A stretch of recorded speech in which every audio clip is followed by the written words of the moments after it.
Hello, আশা করি সবাই ভালো আছেন, সুস্থ আছেন। আমি অ্যাডভোকেট পলাশ মণ্ডল, বাংলাদেশ সুপ্রিম কোর্ট।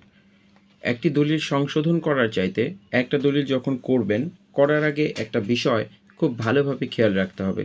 যে বিষয়গুলো নিয়ে মাঝে, মাঝে দেখা যায় যে দলিল সংশোধনের একটা ব্যাপার চলে আসে। তো সেই ক্ষেত্রে আপনারা সংশোধনের ঝামেলায় না গিয়ে যে বিষয়গুলো খেয়াল রাখলে পরবর্তীতে আর আপনাকে এই ঝামেলাগুলো পোহাতে হবে না। তো জমি দলিল করবার সময় অবশ্যই মৌজা মৌজার বিষয়টা ঠিক আছে কিনা দেখে নিতে হবে। খতিয়ান নাম্বারটা ঠিক আছে কিনা এটা দেখে নিতে হবে। জমির দাগ নাম্বারটা যে দাগে আপনি জমিটা কিনছেন বা অনেকগুলো দাগ যদি হয়ে থাকে ২ টা, ৩ টা, ৪ টা সবগুলো দাগই যেন ঠিক মতো থাকে এটা দেখতে হবে এবং জমির পরিমাণ কোন দাগের থেকে কত অংশ নিচ্ছেন, কতটুকু পরিমাণ জমি ওই দাগের থেকে যাচ্ছে বা কয়টা দাগে আপনি জমিটা কিনেছেন সবগুলো বিষয় যেন ঠিক থাকে।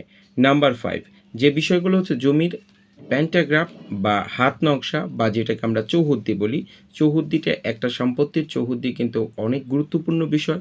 কারণ চৌহদ্দিতে যদি আপনি দলিলের বিষয়গুলো ক্লিয়ার না থাকেন, তাহলে আপনার জমিটা ভবিষ্যতে আপনি কিনে রেখে যদি মারা যান ৫০ বছর পরে বা ২০ বছর পরে যদি আপনার উত্তরাধিকার যদি ওই সম্পত্তিটা আইডেন্টিফাই করতে যায়, তাহলে সেই ক্ষেত্রে আপনাকে একটু ঝামেলা পোহাতে হতে পারে। তো সেই ক্ষেত্রে আপনি অবশ্যই জমির চৌহদ্দিগুলো খেয়াল রাখবেন এবং মৌজা, খতিয়ান, দাগ নাম্বার এগুলো ঠিক আছে কিনা দেখে নেবেন। আশা করি সবাই ভালো থাকবেন, সুস্থ থাকবেন।